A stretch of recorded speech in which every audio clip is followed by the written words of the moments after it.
Amen. Amen. Oh, que Dieu soit loué.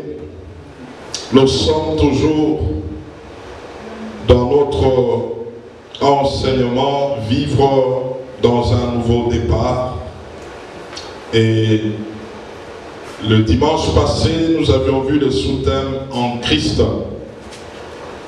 Comment est-ce que nous avons autant de choses étant en Christ?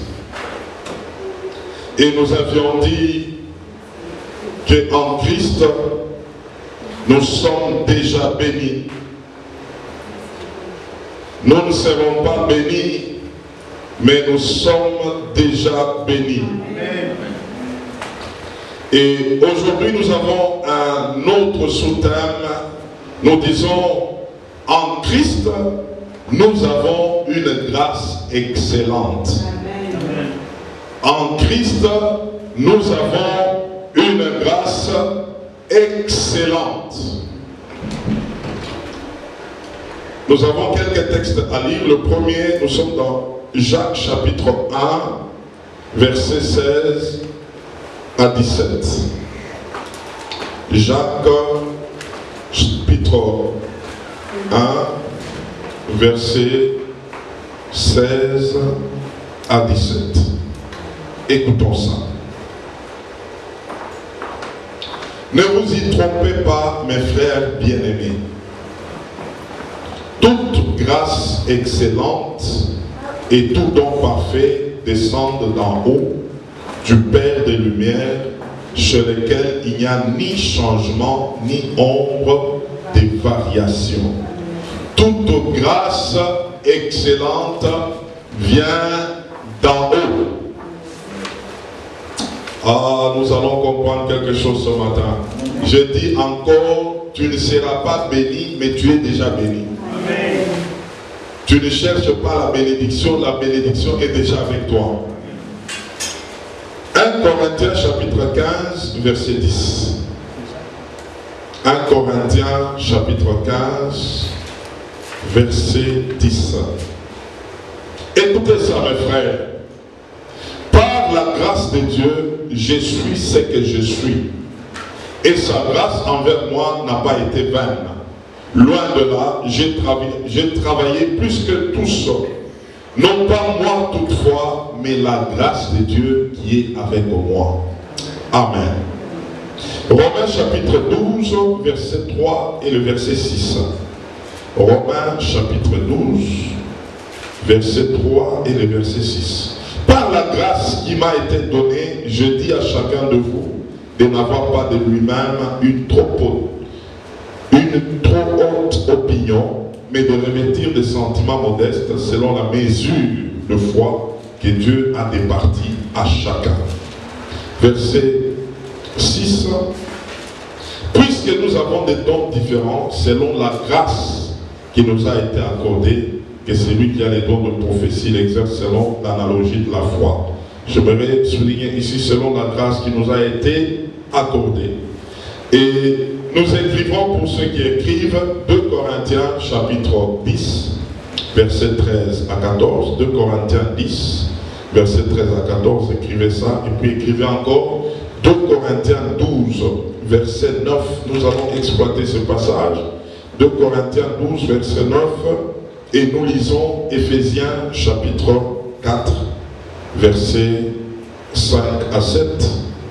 Ça nous allons lire. Écrivez aussi 2 Corinthiens chapitre 6, verset 1. 2 Corinthiens 6, 1. Mais nous lisons Éphésiens 4, 5 à 6.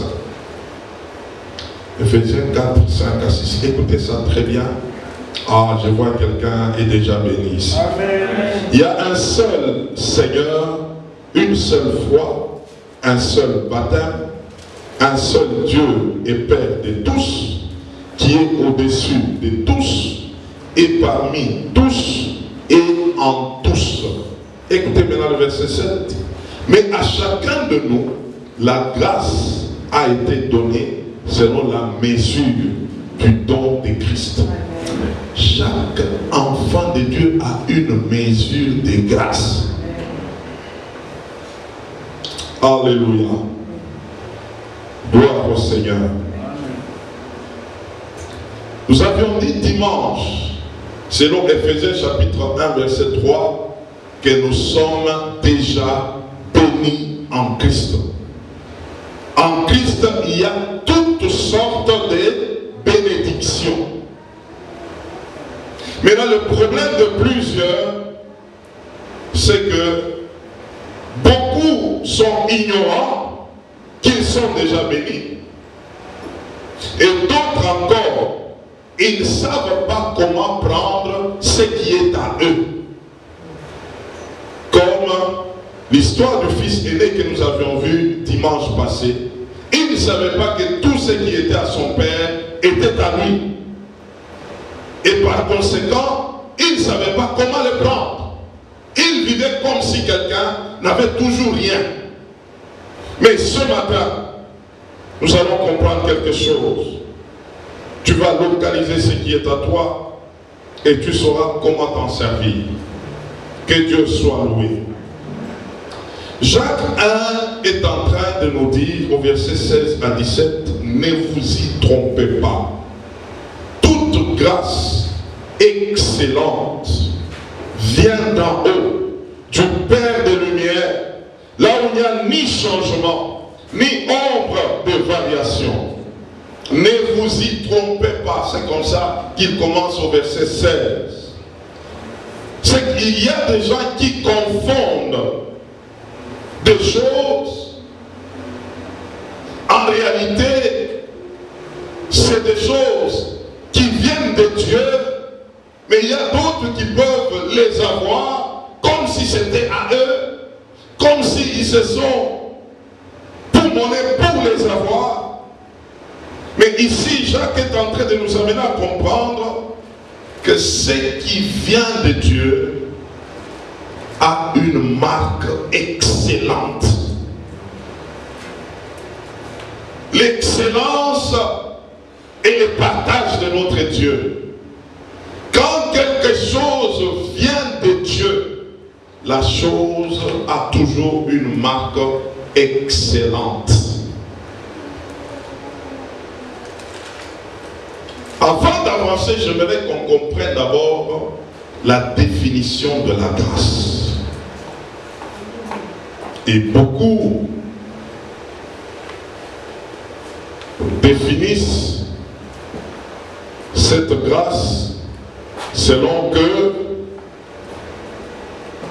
c'est le plus beau cadeau d'en haut que l'homme obtient sans son concours. Je dis bien le plus beau cadeau d'en haut. Tout ce qui est excellent, qui vient d'en haut, sans le concours ou l'apport de l'homme, c'est un don immérité venant de la part de Dieu.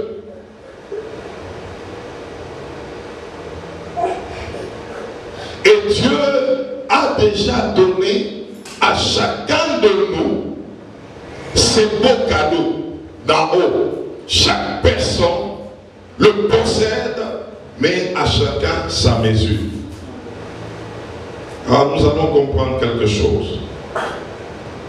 C'est pourquoi je répète encore que tu es déjà béni. Il y a une mesure des cadeaux que Dieu t'avait déjà donnés. Alors, ça c'est la définition de tout le monde en ce qui concerne la grâce. C'est quelque chose d'immérité que nous recevons de la part de Dieu. Mais moi, le Saint-Esprit m'a donné une définition de la grâce selon 2 Corinthiens que je vous ai donné, le verset 12, chapitre 12, verset 9. La Bible est en train de dire, car ma grâce te suffit. Et cette grâce se manifeste lorsque l'homme est faible. Cette grâce vient au secours de la faiblesse de l'homme. C'est ainsi que j'aimerais donner ma propre définition de la grâce que j'ai compris selon ce texte. Et j'aimerais que tu soulignes bien cela. La grâce de Dieu est une puissance surnaturelle de compensation à toute faiblesse. C'est une puissance surnaturelle venant de la part de Dieu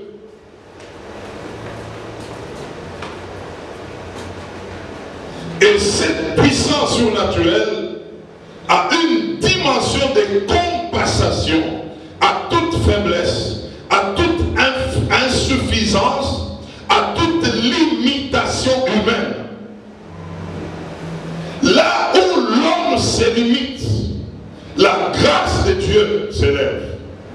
Cette puissance de compensation se manifeste. Ça veut dire que la grâce de Dieu vient compenser aux limites de l'homme. C'est une puissance qui vient pour aider l'homme dans ses limites. Ah, je vais donner un exemple ici. Vous savez, il peut y avoir des choses qui nécessitent à ce que pour y accéder, il faut un diplôme. Mais la grâce de Dieu comme compensation à toute faiblesse de l'homme peut t'amener là. Il a fallu qu'il y ait un diplôme, mais parce que toi, tu as cette grâce, il y a une compensation à cela. On peut accepter tout le monde avec la même condition, mais sur toi, on ferme les yeux, on t'introduit là. Ça, c'est la force, la puissance de compensation. Il y a des choses qui nécessitent l'argent. Pour y accéder, il faut telle somme. La grâce de Dieu comme force de compensation peut t'introduire, mais sans argent. Il y a de ces endroits où lorsqu'il faut accepter que quelqu'un y accède, on a mis autant de conditions, mais la grâce de Dieu comme puissance surnaturelle de compensation peut t'introduire toi. Amen. Et donc mes frères, cette grâce est dans chacun de nous. Amen. Pas qu'elle viendra, elle est en toi. C'est pourquoi je dis encore, tu es déjà béni. Amen. Écoutez l'apôtre Paul ce qu'il dit dans 1 Corinthiens 15, 10. Il dit, je suis ce que je suis par la grâce de Dieu. Et cette grâce envers moi n'a pas été vaine. Je suis ce que je suis par la grâce de Dieu. Et cette grâce en moi n'a pas été vaine. Et là, écoutez, Paul continue en disant, et j'ai travaillé plus que eux tous. Il dit, du moins pas moi, mais la grâce de Dieu qui se trouve en moi. C'est que la force de compensation, cette puissance surnaturelle qui se trouve en moi, m'a distingué de travailler plus que les autres. Il a bien souligné, c'est pas lui, mais il y a en lui une force de compensation qui l'amène à se distinguer.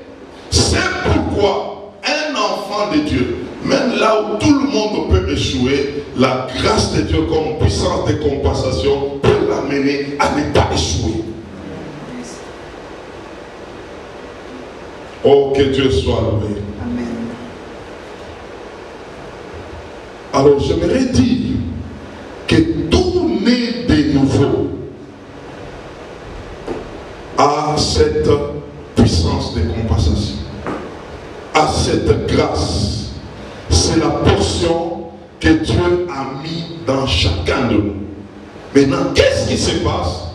Cette grâce aux puissances de compensation se trouve dans tout le monde, mais à l'état brut.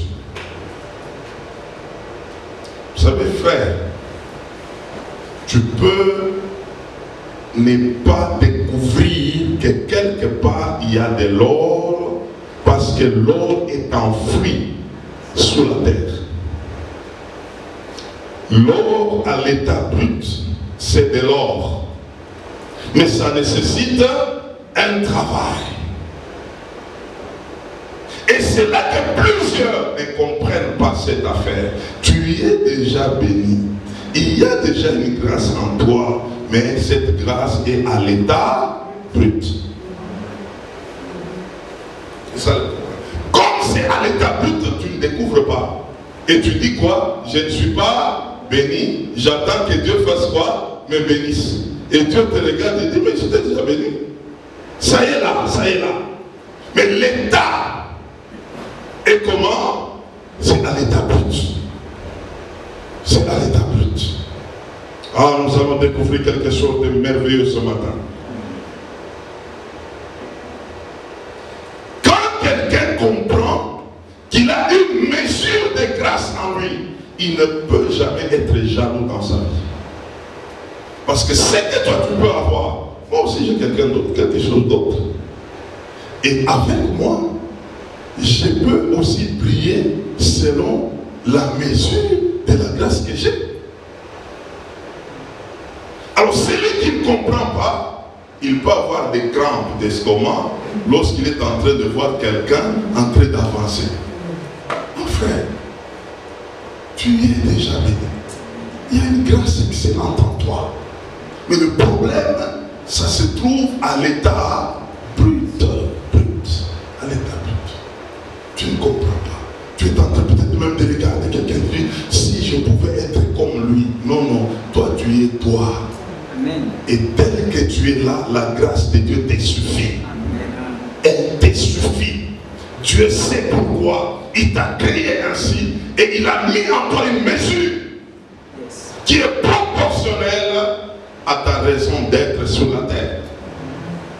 Dieu a fait correctement les choses. C'est pourquoi avec Dieu ça s'appelle une grâce excellente. Il l'a fait selon la mesure de chacun de nous. C'est tellement excellent. Et en Éphésiens 4, c'est bien expliqué. Il est le Dieu de tous. Il est le Père de tous. Il est en tous. Mais il a mis dans chacun de nous une mesure de grâce qui est comment? Différente. Alléluia. Alléluia. Cette grâce en toi est à l'état brut. Il faut travailler à ça. Vous voyez l'apôtre Paul, il avait cette grâce en lui, mais il était ignorant qu'il avait la grâce de Dieu en lui. Il s'était retrouvé un persécuteur de l'église. Mais la grâce était là-dedans. Il a tué des gens. Mais lorsqu'il a fait la découverte de la grâce sur le chemin de Damas, la grâce l'a mis par terre. Il a demandé, qui es-tu, Seigneur? C'est moi Jésus que tu persécutes. Tu ne peux pas régimer contre les aiguillons. Que veux-tu que je fasse? Entre dans la vie, tu vas rencontrer un certain Ananias. Il te dira ce que tu dois faire. Il est allé vers Ananias. Ananias a sorti le plan d'action de Dieu en faveur de qui? De Paul. Et là, qu'est-ce qui s'est passé? Il lui a expliqué, Dieu t'a appelé pour les nations. Tu vas aller vers les nations. Tu vas souffrir pour le nom de Dieu. On lui a expliqué comment il va souffrir pour la cause de l'évangile. Et quand il a reçu toutes ces choses, son agenda était complet. Paul n'est pas rentré pour dormir et dire que non, voilà c'est comment prophétiser. Voilà c'est comment dire ce que je dois devenir. J'attends que cela arrive. Non. Paul s'est mis au travail. C'est ce qui manque à plusieurs pour que ta grâce brille. Quitter de l'état brut à l'état de rayonnement, tu dois t'élever, tu dois travailler. Amen. Il y a ta part, mon frère. Il y a la part de Dieu. La part de Dieu, il l'a placée en toi. La grâce à l'état comment? Brut. Et ta part, c'est de faire quoi? De la faire briller. De travailler à ça. Ça manque à plusieurs. Laisse-moi te dire, Dieu ne fera jamais tout pour toi. D'ailleurs, la part que Dieu a faite en toi, c'est la part la plus difficile. Ce qui te reste à faire, c'est la part la plus facile. Dieu a déjà accompli. Il a déjà placé en toi. Mais il attend que tu t'élèves.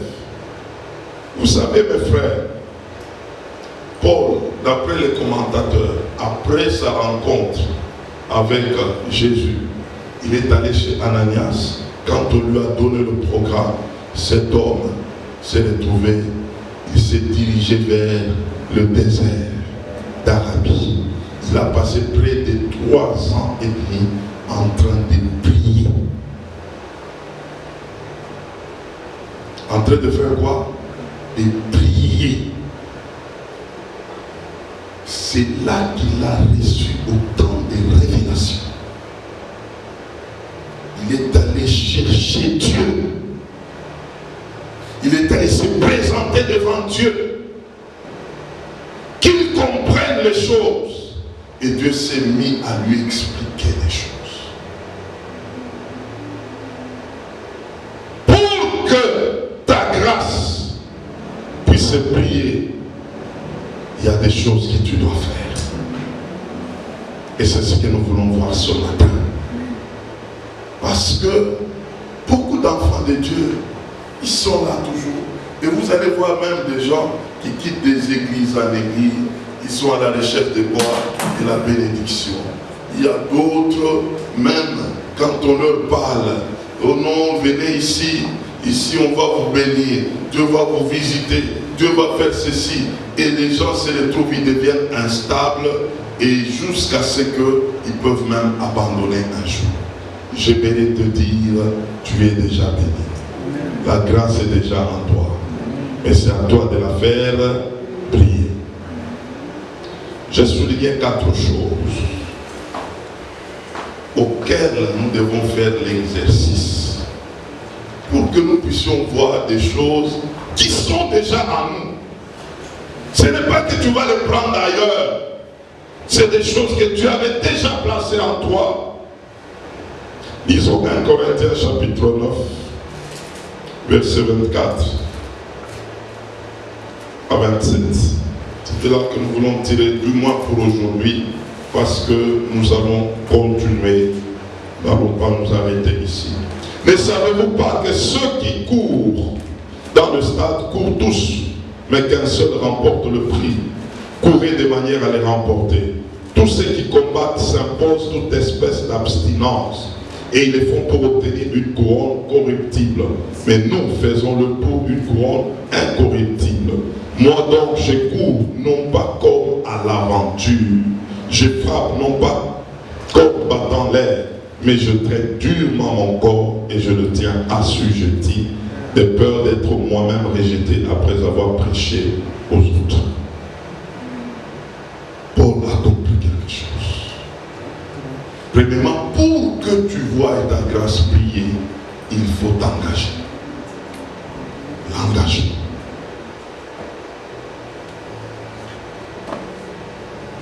C'est-à-dire se faire enrôler.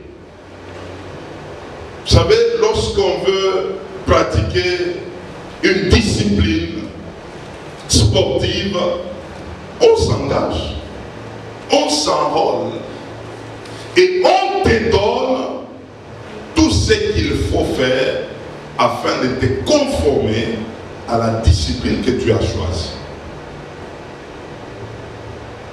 Et donc quelqu'un qui s'engage, on va les soumettre directement à la présence. Parce que la personne doit suivre d'une manière assidue.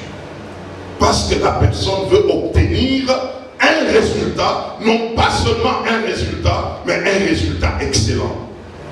C'est que ton engagement en dépend.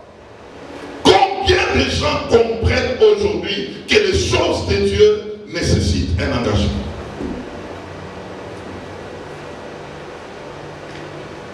Vous savez, lorsqu'on est embauché quelque part, est-ce qu'on peut s'absenter comme on veut? On négocie même comment ne pas aller, il faut aviser. Et quand quelqu'un s'absente, non seulement il a perdu les heures, mais il a perdu aussi quoi? L'argent. Mais j'aimerais te dire que chez Dieu aussi, on perd quelque chose. Par manque d'engagement. Vous savez, il faut connaître Dieu. Il y a des gens qui, pour eux, quand ils ne sont pas là, ils peuvent venir, tout comme ils ne peuvent pas venir, ils croient que les choses avancent normalement. Non, frère, je t'annonce ce matin, chez Dieu, quand on fait les va-et-vient là, et qu'avec des lestages, on perd quelque chose. On perd quelque chose. Pourquoi les hommes du monde sont tellement méticulés dans leurs engagements, et pour Dieu on s'est dit que non, non, lui il comprendra. Non. Dieu est dans ses principes. Dieu est dans ses principes. Beaucoup ont raté beaucoup de choses par manque d'engagement. Il est déjà là, mais il ne s'est pas engagé. Dans l'engagement, il faut payer un prix. Il y a des gens qui vont au boulot malgré eux, ils sont fatigués. Mais quand ils regardent les contrats qui les lient, ils disent quoi? Je n'ai pas de choix. Je dois le faire. J'ai déjà signé. J'ai juste d'avoir des problèmes. Je dois payer le prix. Quelqu'un le corps fait mal. Il se réveille. Il bouge, il dit, bon, j'y vais. Mais quand c'est Dieu, une fois quand il fait seulement comme ça, il dit, ah, en tout cas aujourd'hui, je ne serai pas là. D'ailleurs, Dieu lui-même sait que ça ne va pas. Manque d'engagement, on perd quelque chose. Regardez mes frères, tous ceux qui se sont engagés en Dieu, ils ont fini par briller. Ils ont fini par briller. Ce sont des principes divins. L'engagement. L'engagement. Et puis c'est dans une dimension de la maintenance. Non seulement je m'engage pour une semaine, pour 2 semaines, non. Je suis en train de m'engager en gardant la maintenance. C'est d'une manière montante. Plus les années avancent, plus mon engagement aussi grandit. Amen. Frère, une des manières de faire les choses, et puis tu me dis que non, non, je n'ai rien eu. Non, non, frère, je veux dire non, tu mens. Tu dois avoir quelque chose qui va briller en toi. Tu vas voir ça, tu vas découvrir. C'est pourquoi, frère, il y a des gens qui se sont engagés avec Dieu. C'est pourquoi je vous dis que tout ce que tu cherches, c'est en toi. La personne commence à constater des changements. En fait, c'est comme ça que ça marche. Mais je n'étais pas comme ça. Oui, tu n'étais pas comme ça parce que tu t'es engagé. Tu avances correctement. C'est comme ça qu'il y a des choses qu'on commence à booster. Et ces choses-là étaient où? En toi. Et d'une manière brute. L'engagement. Ça manque à plusieurs. Est-ce que tu peux te dire, le mois, nous entrons dans le mois de mai, jusqu'au mois de décembre, je ne manquerai à aucun culte. Ça, c'est un engagement. Je ferai le meilleur de moi-même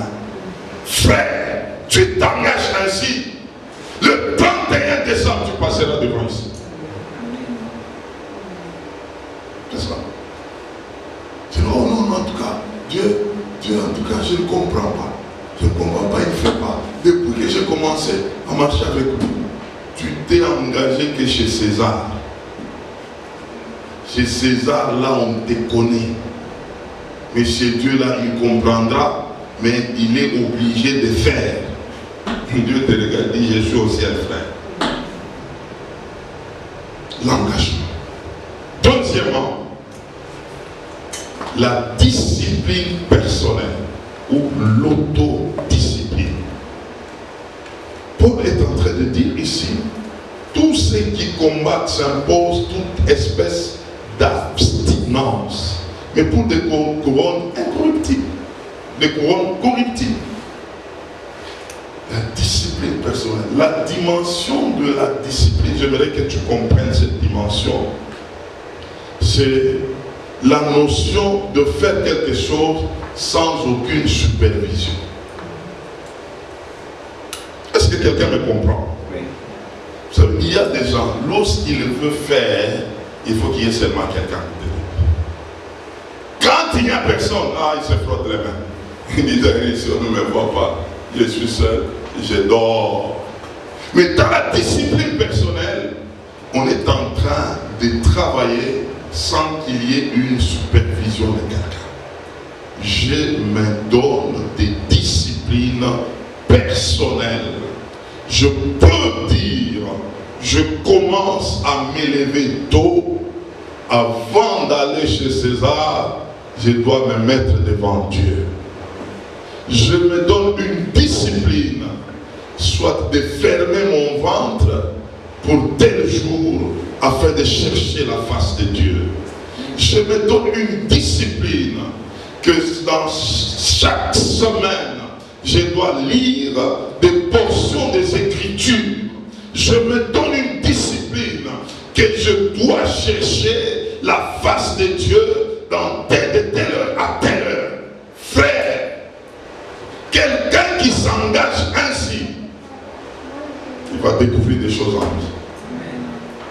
Je vais vous dire une chose. Les choses qui nous gardent jusqu'aujourd'hui dans la foi, c'est des choses que nous avons obtenues dans la discipline. Dans la discipline. Je ne pouvais pas passer un mois sans jeûner au moins j'ai dit 3 jours, au moins. Discipline personnelle. J'ai déjà passé 2 ans de jeûne. J'ai dit combien? 2 ans. En train d'observer une discipline pendant combien? 2 ans. C'est pourquoi il y a des choses qui ne peuvent que se débloquer, qui ne peuvent que s'ouvrir dans la dimension de la discipline personnelle. Et ces choses, ce n'est pas que je pouvais les clamer tout haut. J'étais seul avec Dieu. Je n'avais aucune supervision. Et je le faisais. Dieu seul savait que je suis dans la discipline des jeunes. De combien? 2 ans. Et ce sont toutes ces choses qui font que ce qui est en toi commence à faire quoi? À briller. Que Dieu avait déjà placé au-dedans de toi.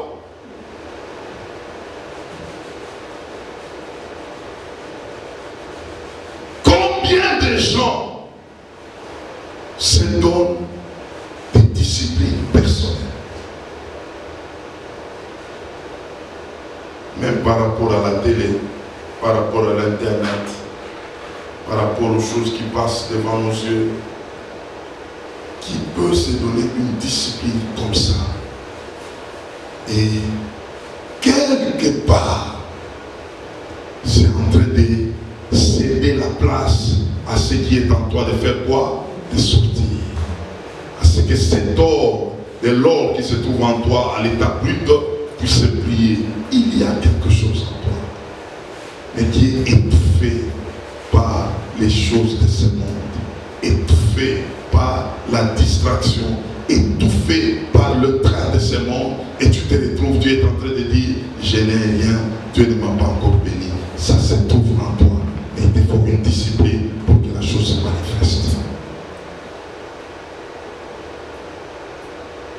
Troisièmement,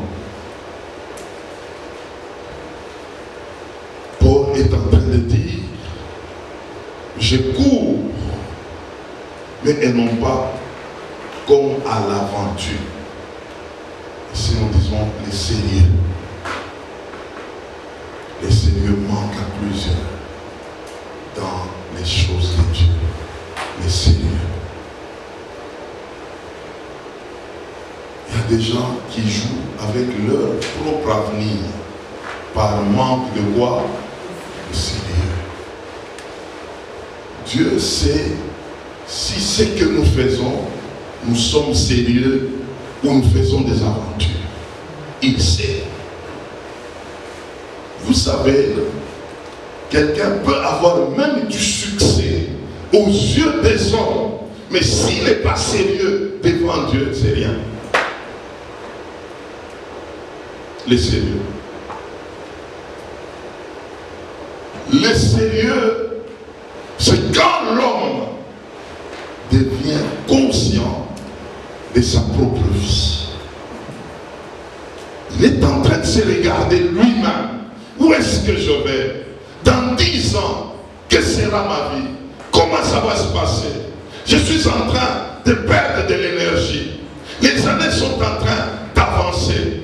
Qu'est-ce que je dois faire? Qu'est-ce que je ne dois pas faire? Quelqu'un comme ça commence à s'engager sur un chemin sérieux.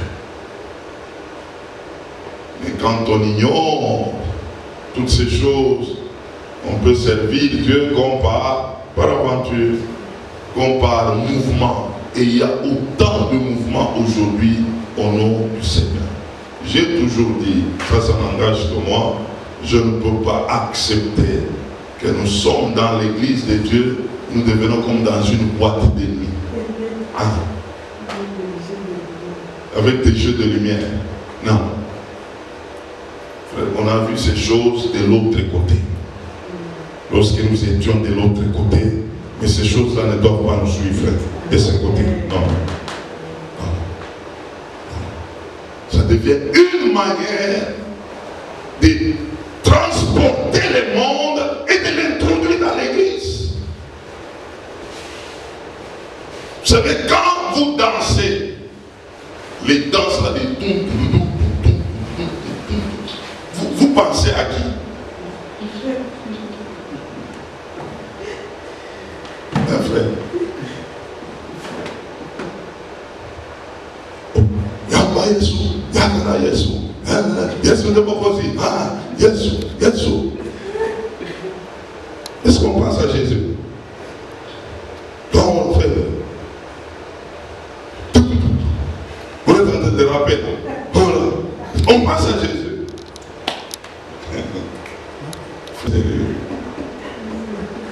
Soyez sérieux.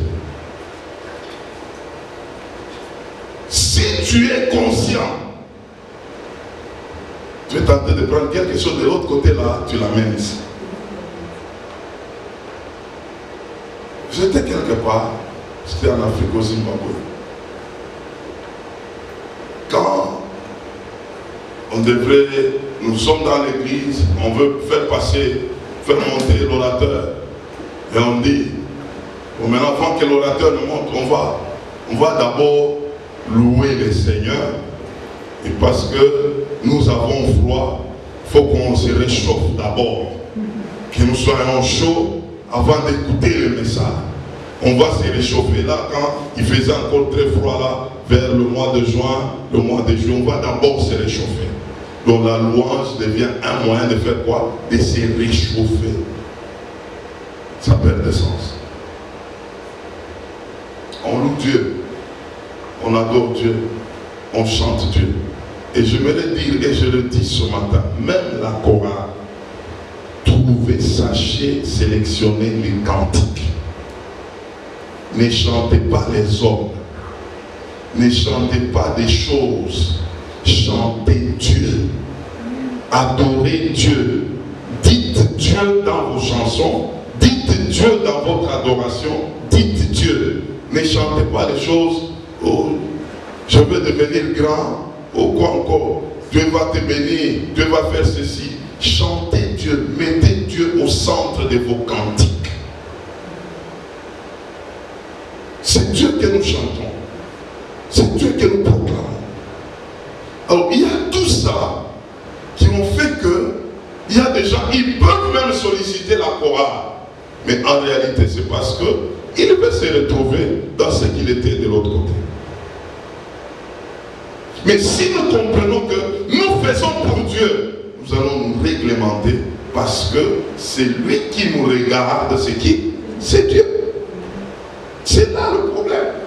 Mais quand on n'a pas cette notion, on va se retrouver, on est à côté de la plaque. On est en train de faire autre chose, sinon ce que Dieu attend de nous. Vous savez, Dieu ne gaspille ni le temps, ni l'énergie. Il est très sérieux dans ce qu'il fait avec nous. Et celui qui est sérieux, Dieu va traiter avec lui d'une manière sérieuse. Je vous dis la vérité. Le Seigneur. Est-ce qu'on s'est compris? On peut dire Amen? Amen. On peut dire Amen? Amen. Ah. Je regarde beaucoup de choses. Je dis, aïe, aïe, aïe, Seigneur, fais-nous grâce. C'est quel vent qui commence à entrer dans l'église? C'est quel vent? C'est quel vent? Vous regardez, quelqu'un du monde, il peut se retrouver et dire, bon, je suis entré, j'ai trouvé ma place. Non, non. Quand on entre en Dieu, on doit regarder, qu'est-ce que je dois laisser dehors? Qu'est-ce qui ne doit pas continuer avec moi? Je vais poser une question. Et Dieu me l'avait déjà posée. Qu'est-ce que tu as déjà quitté à cause de Dieu? Et ça te fait mal. C'est là que le Seigneur commence. Mais quand c'est tranquille, frère, on a traversé tranquillement, on se retrouve tranquillement, on continue tranquillement. Non, non, non, non. Il se fait qu'on est en train de reproduire ce qu'on avait déjà de l'autre côté. C'est là que nous tombons dans le quatrième point de ce matin, c'est le sacrifice. Là où il y a le sérieux, il doit y avoir l'esprit de quoi? Le sacrifice. Et c'est dans le sacrifice où nous pouvons être même prêts d'abandonner ce qui n'est même pas peut-être en soi un péché. Mais pourvu que nous puissions obtenir ce que nous cherchons avec Dieu. Et ça, c'est pas tout le monde. Lorsque quelqu'un commence à comprendre que les choses de Dieu avancent comme ça, c'est que il y a des choses que je dois faire quoi? Apprendre à laisser. Je dois me débarrasser de certaines choses, de certains environnements, de certains milieux, parce qu'en réalité, je suis en train de me fixer à ce que la grâce de Dieu puisse briller en moi. Je commence moi-même à prendre le chemin des sacrifices. Ce sont des choses en soi qu'on t'a interdit, mais toi-même tu te mesures, tu te dis non, non, tel que je suis là, pour que je puisse vraiment y arriver, il y a certaines choses, il y a certains environnements, il y a certains milieux que je dois apprendre à faire quoi? À me débarrasser déjà. Là, les sacrifices avancent. Les sacrifices commencent à te prendre. C'est là que tu te retrouves, il y a des choses qui appartiendront au passé pour toi. À cause de ton engagement, à cause de ta discipline personnelle, à cause de ton sérieux, et tu accèdes au sacrifice. Frère, dès que tu tombes sur cette dimension, ton nom va commencer à briller. Ta bénédiction va commencer à briller. Parce qu'elle est en toi. Mais elle est là d'une manière brute. C'est ça le problème. Et on ne sait pas localiser cela. Ça commence à poser problème.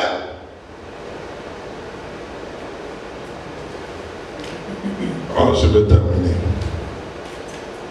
Il y a un homme, il est aux États-Unis, c'est pas par là. Cet homme était enfant de Dieu, appelé de Dieu. Comme je dis, dans chaque personne, il y a une grâce, une capacité, une puissance surnaturelle de compensation. L'appelé au ministère, et cet homme a commencé, il avait une vie modeste, jusqu'à ce qu'il s'est retrouvé, même il était incapable de payer le loyer de sa maison. Et il priait, il servait le Seigneur, mais il croyait à ces choses que Dieu l'avait déjà béni. Mais, comme ça, physiquement, il n'y avait rien.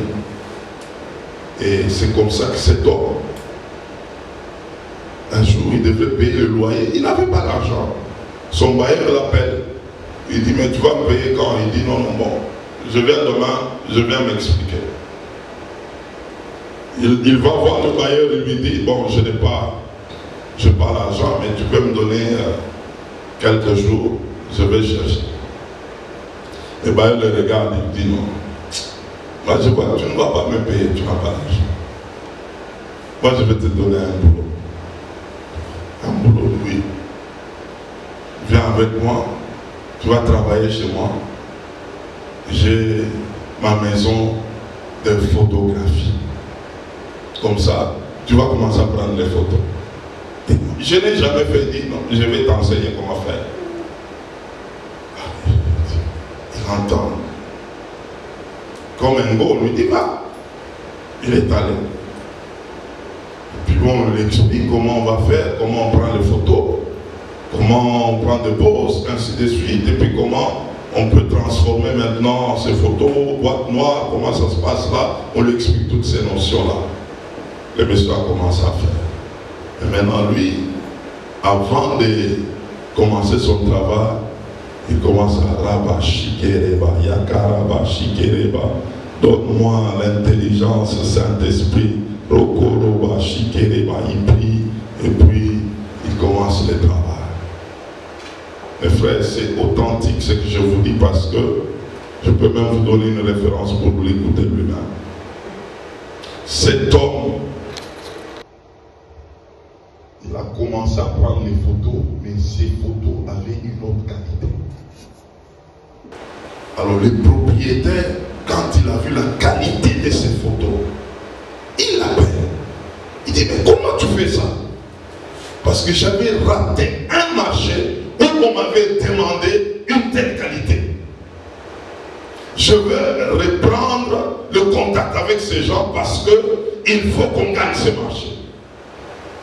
Il a appelé ces gens, il dit, j'ai trouvé la qualité que vous aviez demandée. Et les gens leur disent, montre-nous. Il monte, il dit, ah c'est ça. Bon, maintenant, on va faire un contrat avec toi. Et ce contrat était un contrat de millions de dollars. Quand il a gagné ce marché, il était tellement touché, il appelle maintenant le monsieur que lui a embauché. Et il dit, mais toi, il faut qu'on parle avec toi. On commence maintenant les affaires. Et il faut que cette entreprise, déjà, c'est à nous deux. On va commencer à se partager 50-50, 50%, 50%. Cet homme s'est retrouvé là, millionnaire.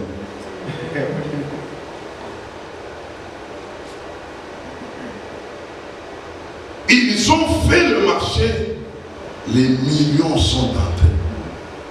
Et lui avait son appel. Et c'est l'argent qu'il attendait pour commencer sa vision ou continuer sa vision. Il a dit au boss, j'ai eu mes millions, moi j'arrête ici. Il dit, mais il y a l'argent ici. Il dit, non, j'ai mon travail avec mon Dieu, j'arrête ici. J'ai eu mes millions, je dois partir. Ah, le boss a dit, non, non, non, non. Comment on va faire? Comment on va continuer? Il dit, bon, je vais former quelqu'un, il va continuer à ma place. Frère, il a formé une autre personne, il a laissé l'entreprise, il a pris ses millions, il a embauché, il a commencé son œuvre. Et là où il fait son œuvre, il continue mensuellement ou annuellement, ils sont dans plus de 60 millions de dollars avec l'œuvre qu'il est en train d'accomplir avec Dieu. C'est la personne qui manquait, comment payer quoi? Les loyers.